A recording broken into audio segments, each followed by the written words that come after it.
जगत में प्रत्येक व्यक्ति को किसी ना किसी प्रकार की निर्बलता अवश्य होती है। जैसे कोई बहुत तेजी से दौड़ नहीं पाता तो कोई अधिक भार नहीं उठा पाता, कोई असाध्य रोग से पीड़ित रहता है तो कोई पढ़े हुए पाठों को स्मरण में नहीं रख पाता। ऐसे अनेकों उदाहरण और भी हैं।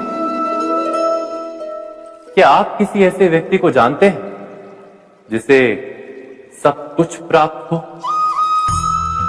और हम जीवन की उस एक निर्बलता को जीवन का केंद्र मानकर जीते हैं? इस कारणवश हृदय में दुख और असंतोष रहता है सदा। निर्बलता मनुष्य को जन्म से अथवा संजोग से प्राप्त होती है, किंतु उस निर्बलता को मनुष्य का मन अपनी मर्यादा बना लेता है। किंतु कुछ व्यक्ति ऐसे भी होते हैं जो अपने पुरुषार्थ और श्रम से उस निर्बलता को पराजित कर देते हैं। क्या भेद है उनमें और अन्य लोगों में? क्या आपने कभी विचार किया है? सरल सा उत्तर है इसका। जो व्यक्ति निर्बलता से पराजित नहीं होता, जो पुरुषार्थ करने का साहस रखता है हृदय में, वो निर्बलता को पार कर जाता है। अर्थात निर्बलता अवश्य ईश्वर देता है, किंतु मर्यादा मनुष्य का मन ही निर्मित करता है। स्वयं विचार कीजिए।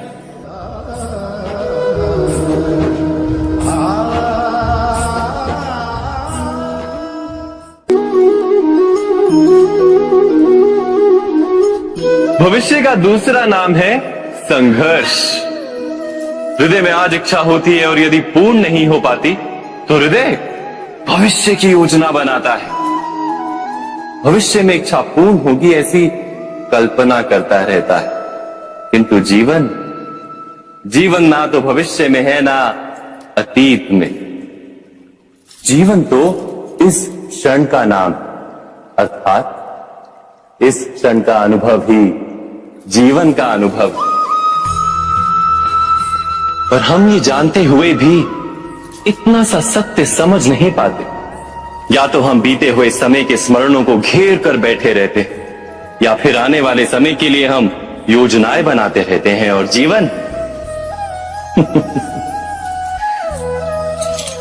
जीवन बीत जाता है। एक सत्य यदि हम हृदय में उतार लें कि ना हम भविष्य देख सकते हैं, ना ही भविष्य निर्मित कर सकते हैं, हम तो केवल धैर्य और साहस के साथ भविष्य को आलिंगन दे सकते हैं, स्वागत कर सकते हैं भविष्य का। तो क्या जीवन का हर पल जीवन से नहीं भर जाएगा? स्वयं विचार कीजिए।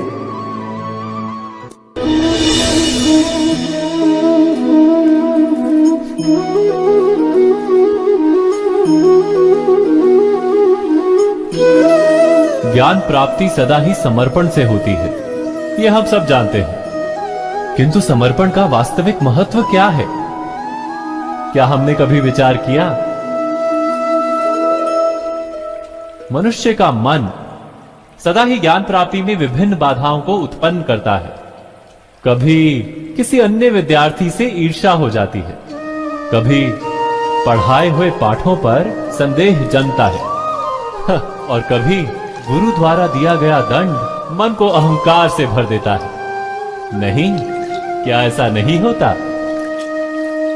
न जाने कैसे कैसे विचार मन को भटकाते हैं, और मन की इसी अयोग्य स्थिति के कारण हम ज्ञान प्राप्त नहीं कर पाते। मन की योग्य स्थिति केवल समर्पण से निर्मित होती है। समर्पण मनुष्य के अहंकार का नाश करता है, ईर्ष्या, महत्वाकांक्षा आदि भावनाओं को दूर कर हृदय को शांत करता है और मन को एकाग्र करता है। वास्तव में ईश्वर की सृष्टि में ना ज्ञान की मर्यादा है, ना ज्ञानियों की। गुरु दत्तात्रेय ने तो गाय और श्वान से भी ज्ञान प्राप्त कर लिया था। अर्थात विषय ब्रह्म ज्ञान का हो, या जीवन के ज्ञान का, या गुरुकुल में प्राप्त होने वाले ज्ञान का, उसकी प्राप्ति के लिए गुरु से अधिक महत्व है उस गुरु के प्रति हमारा समर्पण। क्या ये सत्य नहीं?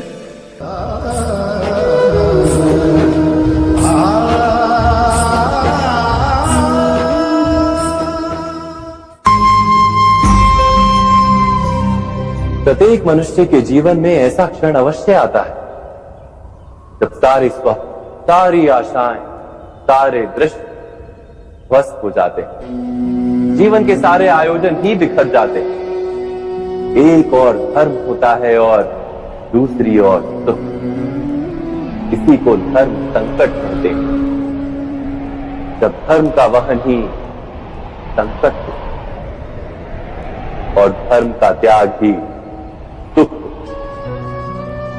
विचार कीजिए, कभी किसी स्वजन के विरुद्ध सत्य बोलने का अवसर प्राप्त हो जाता है, कभी ठीक दरिद्रता के समय सरलता से चोरी करने का मार्ग प्राप्त हो जाता है, कभी किसी शक्तिशाली राजनेता या राजा के कर्मचारी का अधर्म प्रकट हो जाता है। सबके जीवन में ऐसी घटना बनती ही रहती है। अधिकतर लोग ऐसे किसी क्षण को धर्म संकट के रूप में जान ही नहीं पाते। हमें किसी प्रकार के संघर्ष का अनुभव ही नहीं होता। सहजता से सुख की ओर खींचे चले जाते हैं, जैसे मक्खी गुड़ की ओर खींची चली जाती है। वास्तव में धर्म संकट का क्षण ईश्वर के निकट जाने का क्षण होता है। यदि हम संघर्षों से भयभीत ना, सुख की ओर आकर्षित ना, अपने धर्म पर दृढ़ रहे, तो ईश्वर का साक्षात्कार दूर नहीं।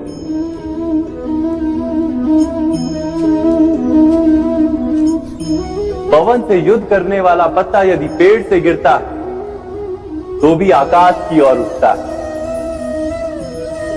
पवन से झुकने वाली घास वही भूमि पर रह जाती है। अर्थात धर्म संकट से यदि हम संकट को ही टाल दें तो सुख तो मिलता है, जीवन बढ़ता है, किंतु क्या चरित्र नहीं टूटता? क्या आत्मा दरिद्र नहीं हो जाती? क्या ईश्वर से अंतर नहीं हो जाता? स्वयं विचार की। दो व्यक्ति जब निकट आते हैं तो एक दूसरे के लिए सीमाएं और मर्यादाएं निर्मित करने का प्रयत्न अवश्य करते हैं। हम यदि सारे संबंधों पर विचार करें तो देखेंगे कि इन सारे संबंधों का आधार यही सीमाएं हैं जो हम दूसरों के लिए निर्मित करते हैं। और यदि अनजाने में भी कोई अन्य व्यक्ति इन सीमाओं को तोड़ता है तो उसी क्षण हमारा हृदय क्रोध से भर जाता है। इन सीमाओं का वास्तविक रूप क्या है? क्या हमने कभी विचार किया? सीमाओं के द्वारा हम दूसरे व्यक्ति को निर्णय करने की अनुमति नहीं देते। अपना निर्णय उस व्यक्ति पर थोपते हैं, अर्थात किसी की स्वतंत्रता का अस्वीकार करते हैं। और जब स्वतंत्रता का अस्वीकार किया जाता है तो उसका हृदय दुख से भर जाता है। और जब वो सीमाओं को तोड़ता है तो हमारा हृदय क्रोध से भर जाता है। क्या ऐसा नहीं होता?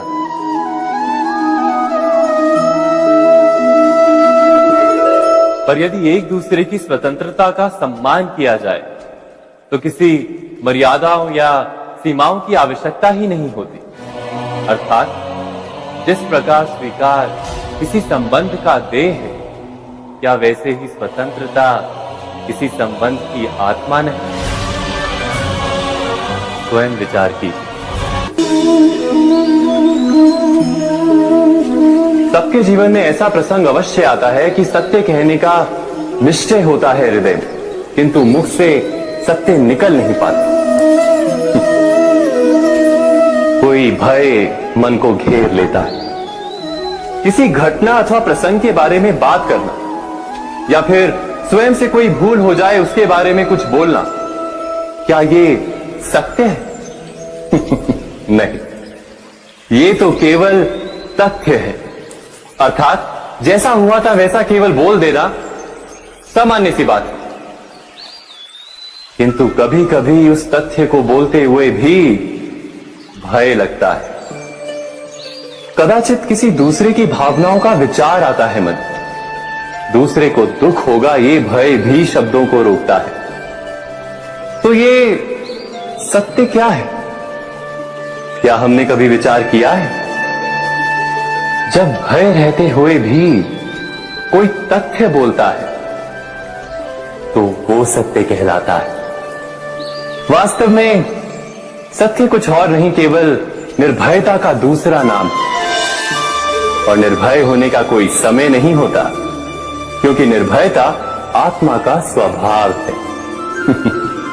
अर्थात क्या प्रत्येक क्षण सत्य बोलने का क्षण नहीं होता?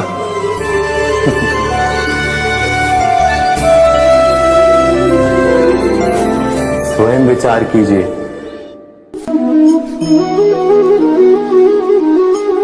श्रेष्ठता का क्या अर्थ है? श्रेष्ठता का अर्थ है दूसरों से अधिक ज्ञान प्राप्त करना। अर्थात मूल्य इस बात का नहीं कि स्वयं कितना ज्ञान प्राप्त किया, मूल्य इस बात का है कि प्राप्त किया हुआ ज्ञान अन्य लोगों से कितना अधिक है। अर्थात श्रेष्ठता की इच्छा ज्ञान प्राप्ति को भी एक स्पर्धा बना देती है। और स्पर्धा में विजय अंतिम कब होती है?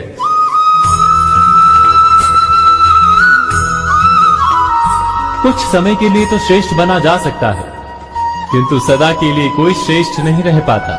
फिर वही असंतोष, पीड़ा और संघर्ष जन्म लेता है। किंतु श्रेष्ठ बनने के बदले यदि उत्तम बनने का प्रयत्न करें तो क्या होगा? उत्तम का अर्थ है कि जितना प्राप्त करने योग्य है वो सब प्राप्त करना, किसी से अधिक पाने की इच्छा से नहीं, मात्र आत्मा की तृप्ति हेतु कुछ प्राप्त करना। उत्तम के मार्ग पर किसी अन्य से स्पर्धा नहीं होती, स्वयं अपने आप से स्पर्धा होती है। अर्थात उत्तम बनने का प्रयत्न करने वाले को देर अबेर सारा ज्ञान प्राप्त हो जाता है, बिना प्रयत्न के ही वो श्रेष्ठ बन जाता है। किंतु जो श्रेष्ठ बनने का प्रयत्न करता है वो श्रेष्ठ बने या ना बने, उत्तम कभी नहीं बन पाता।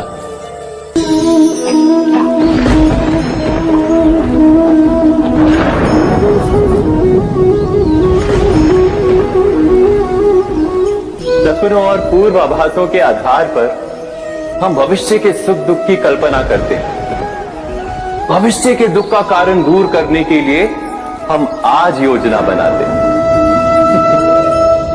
किंतु कल के संकट को आज निर्मूल करने से हमें लाभ मिलता है या हानि पहुंचती है?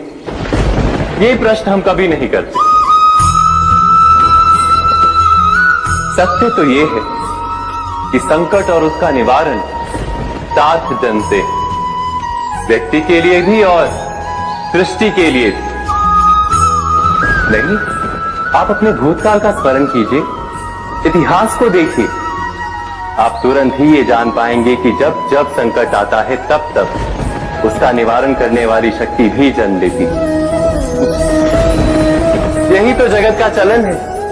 वस्तुतः संकट ही शक्ति के जन्म का कारण है। प्रत्येक व्यक्ति जब संकट से निकलता है तो एक पद आगे बढ़ा होता है, अधिक चमकता है, आत्मविश्वास से अधिक भरा होता है, न केवल अपने लिए अपितु विश्व के लिए भी। क्या ये सत्य नहीं? वास्तव में संकट का जन्म है एक अवसर का जन्म, अपने आप को बदलने का, अपने विचारों को ऊंचाई पर करने का अवसर, अपनी आत्मा को बलवान और ज्ञान मंडित बनाने का अवसर। जो ये कर पाता है उसे कोई संकट नहीं होता, किंतु जो ये नहीं कर पाता वो तो स्वयं एक संकट है विश्व के लिए। विचार कीजिए।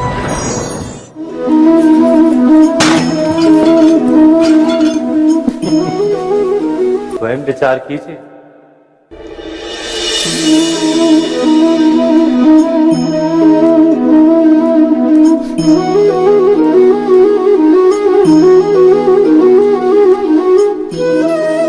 जीवन का हर क्षण निर्णय का क्षण होता है। प्रत्येक पद पर दूसरे पद के विषय में कोई निर्णय करना ही पड़ता है और निर्णय अपना प्रभाव छोड़ जाता है। आज किए गए निर्णय भविष्य में सुख अथवा दुख निर्मित करते हैं, ना केवल अपने लिए, अपने परिवार के लिए भी, आने वाली पीढ़ियों के लिए भी। जब कोई दुविधा सामने आती है तो मन व्याकुल हो जाता है, अनिश्चय से भर जाता है। निर्णय का वो क्षण युद्ध बन जाता है और मन बन जाता है युद्ध भूमि। अधिकतर निर्णय हम दुविधा का उपाय करने के लिए नहीं, केवल मन को शांत करने के लिए लेते हैं। पर क्या कोई दौड़ते हुए भोजन कर सकता है? नहीं। तो क्या युद्ध से जूझता हुआ मन कोई योग्य निर्णय ले पाएगा? वास्तव में शांत मन से जब कोई निर्णय करता है तो अपने लिए सुखद भविष्य बनाता है, किंतु अपने मन को शांत करने के लिए जब कोई निर्णय करता है तो वो व्यक्ति भविष्य में अपने लिए कांटों भरा वृक्ष लगाता है। स्वयं विचार कीजिएगा।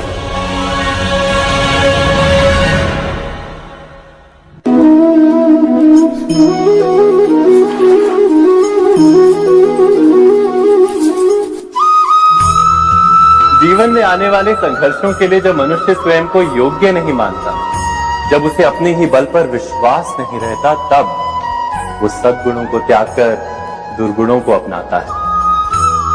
वस्तुतः मनुष्य के जीवन में दुर्जनता जन्म ही तब लेती है जब उसके अंतर में आत्मविश्वास नहीं होता।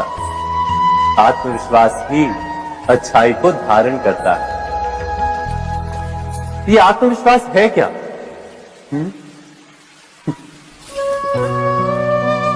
जब मनुष्य ये मानता है कि जीवन का संघर्ष उसे दुर्बल बनाता है, तो उसे अपने ऊपर विश्वास नहीं रहता। वो संघर्ष के पार जाने के बदले संघर्ष से छूटने के उपाय ढूंढने लगता है। किंतु जब वो ये समझता है कि ये संघर्ष उसे अधिक शक्तिशाली बनाते हैं, ठीक जैसे व्यायाम करने से देह की शक्ति बढ़ती है, तो प्रत्येक संघर्ष के साथ उसका उत्साह बढ़ता है। अर्थात आत्मविश्वास और कुछ भी नहीं, मन की स्थिति, जीवन को देखने का दृष्टिकोण मात्र है। और जीवन का दृष्टिकोण तो मनुष्य के अपने वश में होता है। स्वयं विचार कीजिए।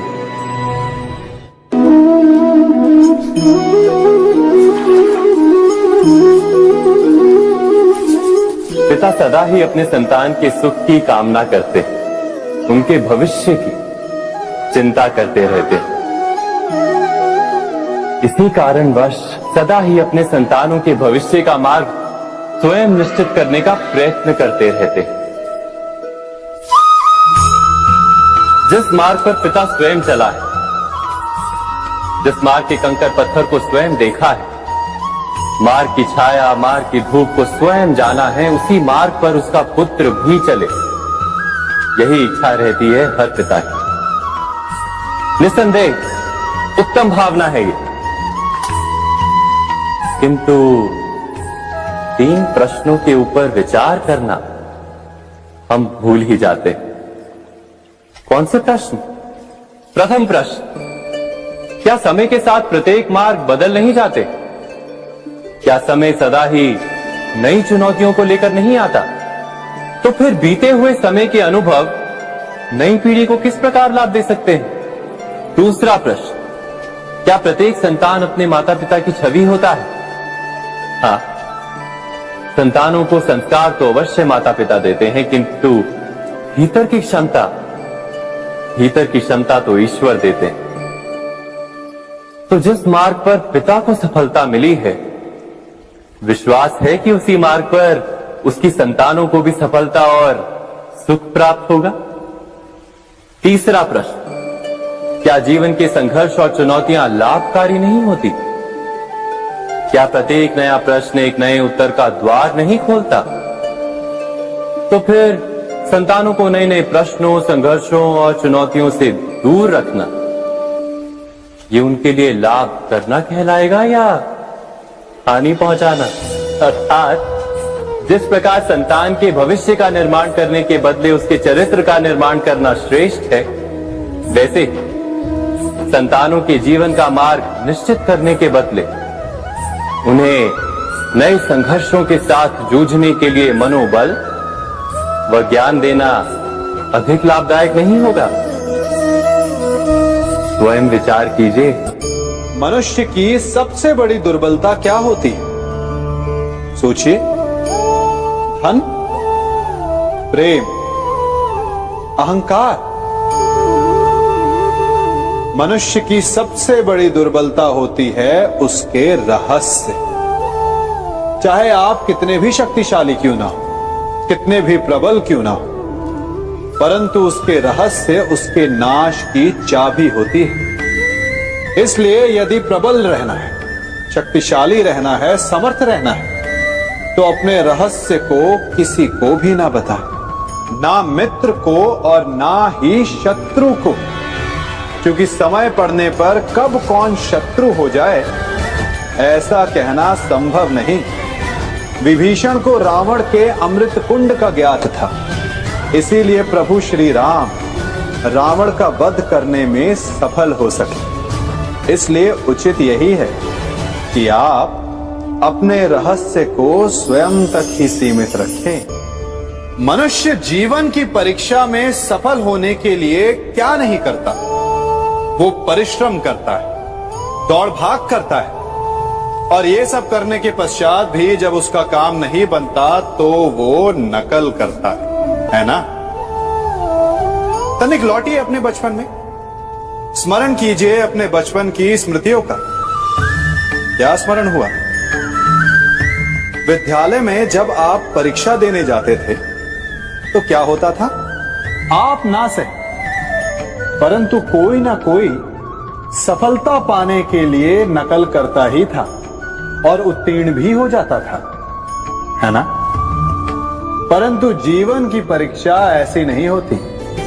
नकल करने वाला सफल नहीं होता।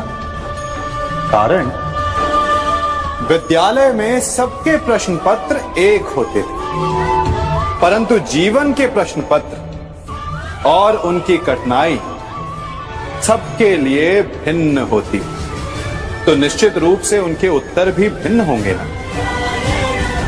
इसलिए यदि आपको जीवन में सफलता पानी है तो नकल ना कीजिए, स्वयं के प्रश्नों का उत्तर स्वयं ढूंढिए और सफलता आपकी ही होगी। मनुष्य का जीवन हार और जीत, विजय और पराजय, सफलता और असफलता के मध्य झूलता रहता है। आपके साथ भी ऐसा होता होगा, है ना? जब आप सफल होते हैं, किसी चुनौती पर विजय पाते हैं, तो मन प्रसन्नता से आनंद के उपवन में झूमने लगता है, और जब आप असफल होते हैं तब मन दुख और पीड़ा के सागर में डूबने लगता है। परंतु वास्तव में सफलता और असफलता है क्या? तनिक ध्यान से सोचिए। ये केवल हमारी मनोस्थिति मात्र है। हमारी पराजय तब नहीं होती जब हमारा शत्रु विजय प्राप्त कर ले। हमारी पराजय तब होती है जब हम पराजय स्वीकार कर लें। हम असफल तब नहीं होते जब हम लक्ष्य न पा सके। हम असफल तब होते हैं जब हम प्रयास करना बंद कर दें। इसलिए प्रयास करते रहें और हार ना माने, क्योंकि जिस दिन आप हार स्वीकारना बंद कर देंगे, जीत आपके चरणों में होगी। अब सबने बरगद के वृक्ष को तो देखा ही होगा। क्या आपको ज्ञात है बरगद के वृक्ष के बीज का आकार राई से भी छोटा होता है, परंतु बरगद का वृक्ष संसार के महाकाय वृक्षों में जाना जाता है।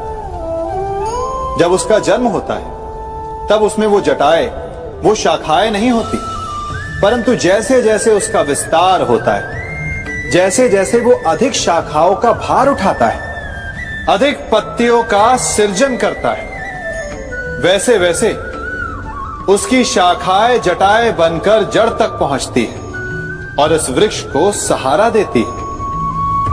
ये जीवन का बहुत महत्वपूर्ण पथ है। बिना लोभ लालच शुभ कार्य कर अन्य लोगों की सहायता करें।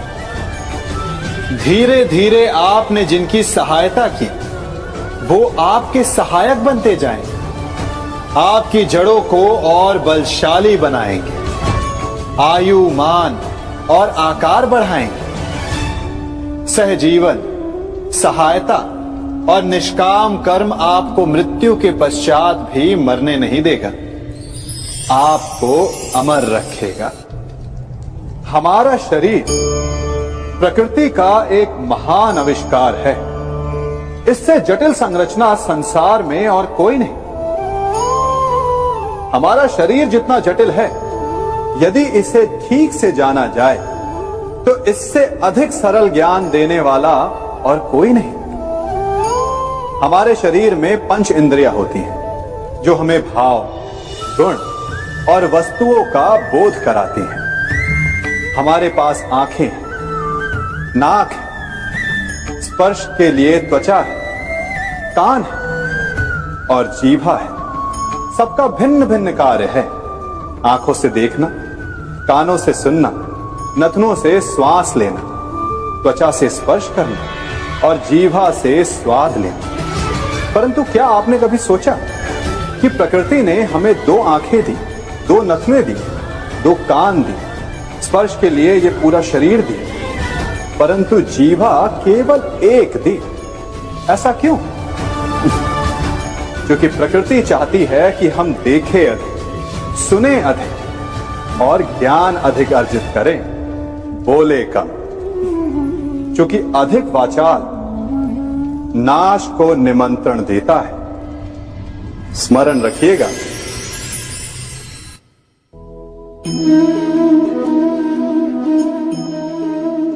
ये सदा यही कहते आए कि यदि आगे बढ़ना है तो अपनों का साथ दो। सत्य कहते हैं, अपनों का साथ देना ही चाहिए, परंतु साथ देने से पूर्व ये अवश्य पहचान लेना चाहिए कि अपने हैं कौन। क्या अपने वही होते हैं जिनके साथ हमारा रक्त संबंध होता है, या अपने मित्र? अपने वो होते हैं जो हमें सद्कार्य के लिए प्रेरित करें, हमें आगे बढ़ाएं, हमारा साथ दें।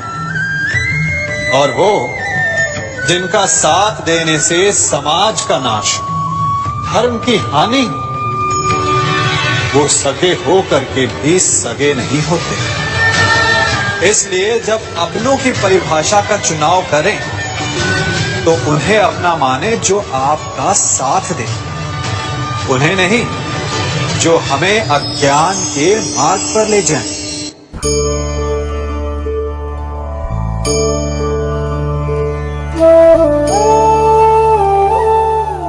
आप जिनसे प्रेम करते हैं सदा उनके समीप रहना चाहते हैं, नहीं चाहते कि कभी अपनों से दूर होना पड़े, बिछड़ना पड़े। परंतु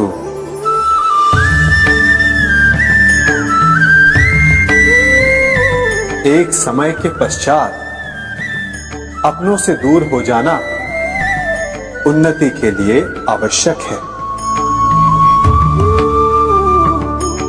आप माता पिता हैं। यदि आप अपनी संतान के जीवन के हर पग पर उनका मार्गदर्शन करते रहेंगे तो आपकी संतान स्वयं मार्ग चुनना कैसे सीखेगी? मार्ग के कांटों से स्वयं को बचाना कैसे सीखेगी? इसीलिए एक समय के पश्चात अपनों से बनाई गई दूरी सदा लाभदायक रहती है। आज मैं आप सबको एक कथा सुनाता हूं। एक दिन प्रातः एक व्यापारी अपने घर से निकला। घर से निकलते ही एक बिल्ली ने उस व्यापारी का मार्ग काट दिया। व्यापारी घबरा गया। वो फिर से घर लौट गया और शुभ घड़ी की प्रतीक्षा करने लगा। और जब वो पुनः अपने घर से निकला तब वो वाहन जा चुका था जिससे राजा तक पहुंचकर उसे भेंट देनी थी।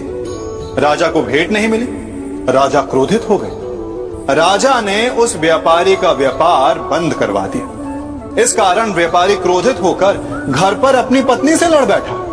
पत्नी अपने बच्चों समेत मैके वापस चली गई और उस व्यापारी के जीवन में यदि कुछ रह गया था तो केवल अंधकार। और इन सब का कारण वो उस बिल्ली को मानता रहा जिसने उसका मार्ग काटा था।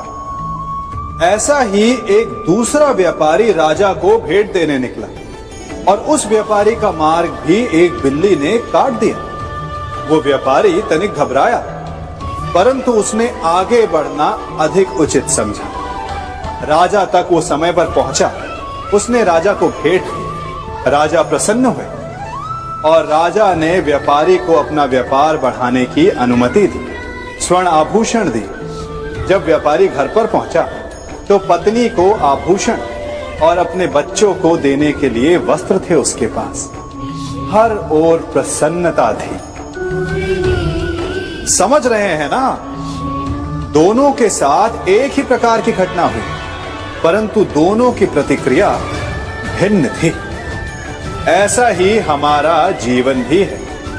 हमारे जीवन में प्रारब्ध का अपना स्थान है, परंतु उससे कई अधिक महत्वपूर्ण हमारी प्रतिक्रिया, हमारे सोच का प्रभाव है, क्योंकि यही हमारे जीवन को आकार देते हैं। इसलिए अपनी सोच को सकारात्मक रखिए।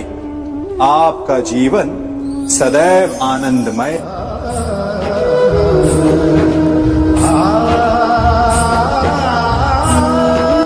हम सभी अपने जीवन में कोई ना कोई कार्य करते हैं। कार्य करते हैं तो थकान की अनुभूति होती है और यदि थकान ना उतरे तो कार्य करने का मन नहीं करता। हम आशा करते हैं कि कदाचित एक दिन में 24 के स्थान पर 26 घंटे होते तो आराम करने के लिए हमें और अधिक समय मिल जाता। हमें ऐसा अनुभव होता है कि हम बहुत अधिक कार्य कर रहे हैं, है ना? परंतु क्या आपने कभी सोचा कि जो लोग संसार में सफल हैं, उनके पास भी सफल होने के लिए दिन में केवल 24 घंटे थे? तो फिर वो सफल क्यों है? इसका एक छोटा सा रहस्य है। वो कार्य चुनते हैं जो उन्हें प्रिय है, जिसे करने में उन्हें आनंद आता है। उन्हें लगता ही नहीं कि वो कार्य कर रहे हैं, उन्हें लगता है कि वो प्रतिपल आनंद मना रहे हैं। और जब आप आनंद मनाते हैं तो थकान कैसी? इसलिए यदि आप जीवन में कोई भी कार्य करें तो वो आपके मन को भाना चाहिए, या जो कार्य आप कर रहे हैं उसे अपने मन को भा देने दो। सफलता आपको मिलेगी। कभी सोचा है हमारा जीवन भी उस रेत की घड़ी की भांति है? जो रेत नीचे गिर चुकी है वो हमारा अतीत है, जो अब भी ऊपर है वो हमारा आने वाला भविष्य है, और वर्तमान ये संकुचित स्थल है जहां से धीरे धीरे करके रेत गिर रही है। अर्थात हमारे पास जीने के लिए यही एक क्षण है। उसका उपयोग कैसे करना है ये हम पर निर्भर करता है। जो बीत गया उसका दुख मनाना है, या जो भविष्य में होने वाला है उसकी प्रतीक्षा में क्रोध करना है। सब कुछ करने के लिए यही एक क्षण है। प्रसन्न रहना है तो उसके लिए भी यही एक पल है। प्रतीक्षा करते रहोगे तो ये पल भी भूतकाल में बदल जाएगा। इसलिए आनंद के लिए, परोपकार के लिए प्रतीक्षा ना कीजिए।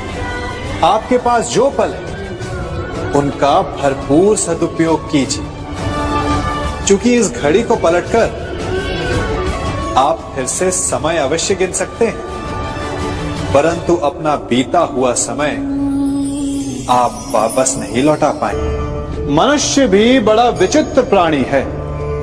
अपनों से नीचे के स्तर के लोगों को वो हे दृष्टि से देखता है, उनका उपहास उड़ाता है, उनसे बार बार कहता है कि तुम्हारा कुछ नहीं हो सकता, तुम भविष्य में कुछ नहीं कर पाओगे।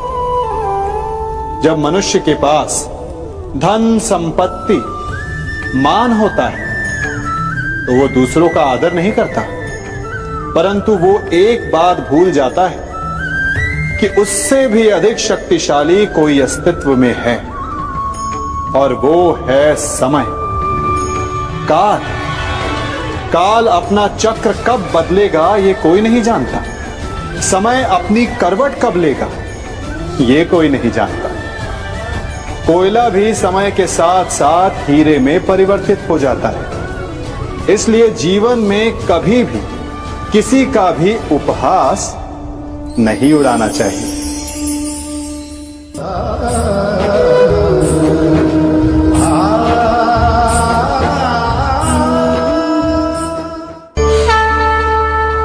गर्व, अभिमान और अहंकार, ये तीनों सुनने में एक जैसे लगते हैं, परंतु तीनों का अर्थ भिन्न होता है और परिणाम भी। तीनों का आरंभ प्रेम से होता है।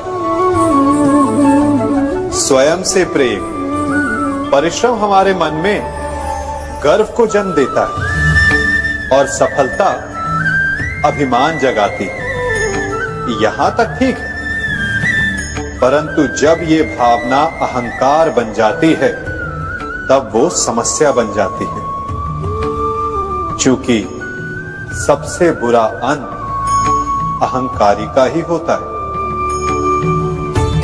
परंतु मनुष्य के लिए पहेली यही है कि पहचाना कैसे जाए कि अहंकार जग गया है और उसका दमन आवश्यक है।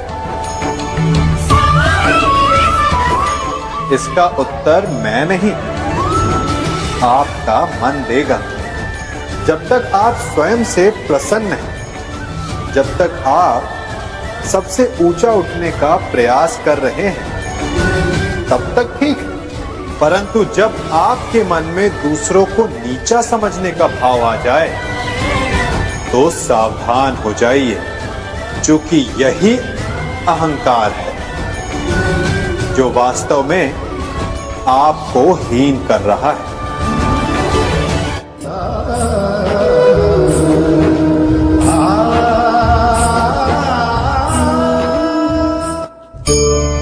आज मैं आप सबको एक कहानी सुनाता हूं। एक दिन गोकुल में दो व्यापारी आए। एक व्यापारी शहद का था, बड़ा मीठा शहद था उसका, परंतु वो गोकुल में टिक नहीं पाया। उसके व्यापार ने घाटा खाया और शीघ्र ही वो गोकुल छोड़कर चला गया। और दूसरा व्यापारी मिर्च का था। पहले दिन वो एक पोटली लाया और दूसरे ही दिन वो पूरी बैलगाड़ी भर कर लाया, और धीरे धीरे पूरी मथुरा में उसकी धाक जम गई। मुझे बड़ा आश्चर्य हुआ, तो मैंने बाबा से पूछा कि ऐसा क्यों कि एक मीठे शहद का व्यापारी कंगाल हो गया और एक मिर्च का व्यापारी धीरे धीरे नगर सेठ बन गया। बाबा मुस्कुराए और उन्होंने कहा कि मीठी बोली बोलने वाले की तीखी मिर्च भी बिक जाती है, और जो कड़वी बोली बोलता है उसका मीठा शहद भी नहीं बिकता। वाह, कितने उत्तम विचार हैं उनके, और उचित ही है। मनुष्य अपने जीवन में सदैव अपने वचनों से उठता है और अपने वचनों से ही गिरता है। इसलिए अपने जीवन में सदैव मीठी बोली बोलने का प्रयास कीजिए, आपका जीवन सरल हो जाएगा। मनुष्य की सबसे बड़ी दुर्बलता क्या होती है? सोचिए। धन, प्रेम, अहंकार। मनुष्य की सबसे बड़ी दुर्बलता होती है उसके रहस्य। चाहे आप कितने भी शक्तिशाली क्यों ना हो, कितने भी प्रबल क्यों ना हो, परंतु उसके रहस्य उसके नाश की चाबी होती है। इसलिए यदि प्रबल रहना है, शक्तिशाली रहना है, समर्थ रहना है, तो अपने रहस्य को किसी को भी ना बताए, ना मित्र को और ना ही शत्रु को, क्योंकि समय पड़ने पर कब कौन शत्रु हो जाए ऐसा कहना संभव नहीं। विभीषण को रावण के अमृत कुंड का ज्ञात था, इसीलिए प्रभु श्री राम रावण का वध करने में सफल हो सके। इसलिए उचित यही है कि आप अपने रहस्य को स्वयं तक ही सीमित रखें।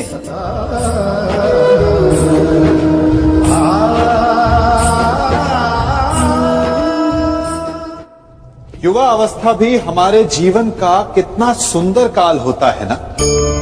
बाहु में बल, मन में कुछ बड़ा कर जाने की चाह, आंखों में भविष्य के सुंदर और कोमल सपने।